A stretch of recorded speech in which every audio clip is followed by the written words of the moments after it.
So you got some replays you want me to look at? I have one in particular. So generally my process when I do VOD review is a lot slower. The reason I like to do them off stream is because when I watch somebody's clips, it takes me like a second. I have to go back through it a lot of the time. So just keep that in mind when we're going through this. I'll try to look for things. Whatever you need. I am literally going to be just fucking taking notes inside. Like, do your fucking thing. If you need to see this like 3 times, I don't care. I got time. The only other preface is that I'm Immortal 1. I think everybody else is either Immortal 2, 3, and there's 1 Radiant in here. Okay. Go. And in that case, we'll just start. Just one time screen. That's crazy. Omen smokes. Smoke double sight. Gonna swing that with his Omen. His Omen's already pushed up aggressively. Omen pushes into Cubby with the bomb. Watching the flank, as he said he had been. Team's vouching for him. I like it. Still on site. They do have to worry about this U-Haul player. That Raze is the biggest threat right now. Raze is gonna push out U-Haul. He has to drop this wall. That's a dangerous wall right there. Something to keep note of. And Sylvia was watching U-Haul, but not from the position that he was playing right there. And they end up picking up the win there. Okay. So you guys won that round, so I don't think that's again, I think it's harder to come out of rounds that you win with massive critiques, right? Like it feels like if you won it, you played it pretty well anyway. The big thing that I noticed here is the danger that you put yourself in when you go for that wall. Specifically at the time of the wall, I noticed that Raze was in my bathroom side, which is why I went for it. Yep, but I think the Raze is not the problem. I think that there's a player in U-Haul right now, and where your Sova is playing, notice he has his arrow right now. And you're gonna go for this wall. He's not holding your wide. He's holding close. So when you go for this wall, he's not actually covering you. You could have just got a murk from U-Haul. You did have the slow there, but they could have peeked you from U-Haul, and you end up getting killed from that Killjoy player. Nobody was really covering you for this wall. You end up winning anyway, so it's not that big of a deal, right? But if you could pause it literally where the wall is, like right when you wall, you'll notice where that Silva's playing. He doesn't have your back at all. You could have just gotten annihilated. Like, and this is like it's a conflict of interest. It doesn't matter because you end up winning the round anyway. But this is what I hate when I so normally when I do VOD review, I like to focus on things where things went wrong, right? And nothing really went wrong here. What I'm saying is that you could have died, but you didn't, so it didn't matter. But there is a player U-Haul right now. It's the Raze. They had called this out, and you go for this wall, and you're in clear sight of U-Haul right now. That's good criticism, though. Yep. No, I think it's important to keep in mind, but it's the reason I like to focus on things when you like lose is because I think when you get punished, it's a lot easier to clear. Like it's very clear when you make your mistake, but you don't necessarily get punished here, so I don't think it's a massive deal. Jumps out of, doesn't look towards elbow at all. They're probably not elbow. Aggressive wall. All right. Do you want critique there, or is it clear what you did wrong? Please.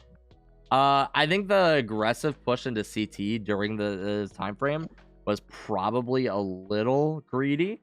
So you're clearly looking for a play with the wall that you did. You walled CT rather than just walling like the horizontally. I would have just walled horizontally. If they shoot it, you get info, which is cool. If they don't shoot it, you also get info, which is cool. But instead, what you try to do is you try to go for an aggressive peek right here. You walled CT and you try to push aggressively, probably for a kill, I'm assuming. It's a 4v2. I'm assuming you still win this round, but that's my critique right there. I think you just got a little greedy, which happens. But do you end up winning this round? I'm curious. It doesn't look good, to be honest. You have the Sobol, raises 1 HP and spawn. Raze gets taken out. I hope you lose this round. I don't think yeah, just run in. I don't know what you do. No. Nice. Like centimeters off. You see how close this round was, though? And it's only close because of how aggressive you got. Because it was a little bit of greed. And I mean, every player greeds because of it, or like over things like this. But that play that you made was like the catalyst for them to actually win this round. They needed one pick. It was a 2v4. They got the pick they needed, and then they were able to kind of get onto site. It was a close round because of that. Your Sova ends up having to use his ult because of that. I think it's important to think about rounds like this as like a catalyst, right? Because of the play that you made, your Sova's now out an ultimate. The round was a lot closer than it needed to be. Your team lost a lot of money because of it, a lot of credits. Whereas if you just stayed alive and traded, it's a 4v2. There's no way they're winning the round. Comes up to assist the Sova. It's a 2v4, so he has to play with the Sova, unfortunately. If you guys got a kill, you can res. If he doesn't play with Sova, Sova gets picked like that, and he doesn't get the trade. Ends up finding the Omen. Does have res. Picks up 2. Nice try, Gets a little aggressive with his peaks. So this is something I was fuck, who was it? I can't remember who I was watching, but they were talking about how aggressive people will re-peak, and this is a big issue with a lot of players apparently. It was a pro player who was talking about it. I can't remember who it was. I think that you just got too aggressive there. You got too greedy. You picked up 2. That was awesome. You had your wall still. You could have just gone for a res, but instead you ended up re-peaking, going for the 3rd, and then you ended up getting taken out. You get ops. That was a good kill. That was a really good kill. You could wall there and just res, and then take TP, and you both go A, right? But instead you got a little greedy, and you just ended up going for the 3rd peak.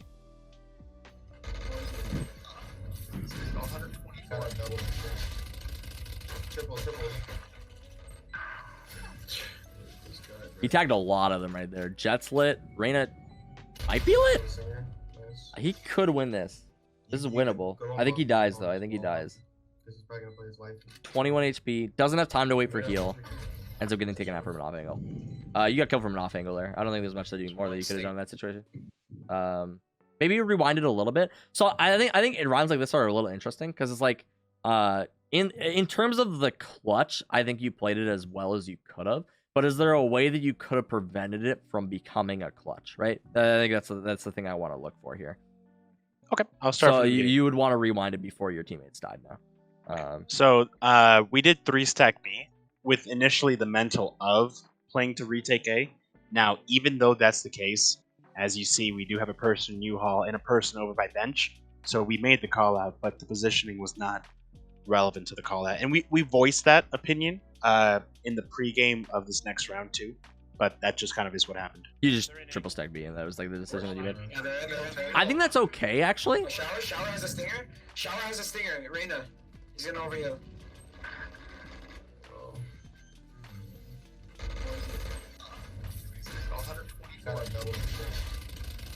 Triple. So the only thing I think you could have done right here is retake with your Omen, but you end up getting 2 kills anyway with the direction that you went. I don't love retaking from heaven as another thing. There's a lot of angles that you're exposed to when you exit from heaven. So that would be another critique that I guess I would have when you're coming in for this clutch, is that you go out of heaven. Another thing to keep in mind is that when you go out of heaven, you're going to have to drop out of heaven at one point, right? And when you drop, you're exposed, you're vulnerable. And if you get peeked during that time frame when they hear you hit the ground, then I think that's bad. That gives them a lot of info. Or if you come out of pipes, it denies them that info just a little bit. But realistically speaking, I think that something that you'd want to come away from this with is not something that you did wrong in this round, but necessarily what your teammates feels like if they did a little bit wrong. If you're committing to like a 3-stack B, or if you're committing to stacking B, your teammates probably shouldn't commit to A site defense, right? Because you've already said, hey, A site's going to be a little bit weaker. Fall back, play for the retake. It feels like what the better solution would be here. And this is what I normally see from professional teams when they do stuff like this. If they 4-stack or they 3-stack B, as they generally play for the retake on an A site take. I feel like what happened, and because even though this was an issue this round, it was never really fixed, is that our team knew what needed to be done, but they didn't know how it needed to be done. So they understood that A needed to be played as a retake, but they didn't understand that what that requires is different position. Yep. You notice your Raze tries to fall back. She's close to pipes, but she didn't quite make it. She ends up getting taken out. Yeah, it's like they tried, but they didn't know how to. Yeah, they didn't know how to do it. That's fair. I mean, like, and again, that's not something that you can change.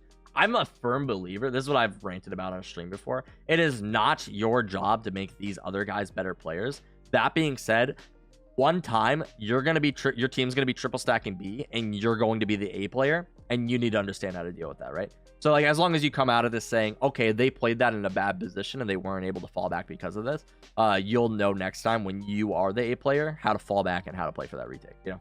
Well, thank you. Yeah, you get some good notes, or? Oh, I can show you my notes. I put plenty of notes. Let's see this.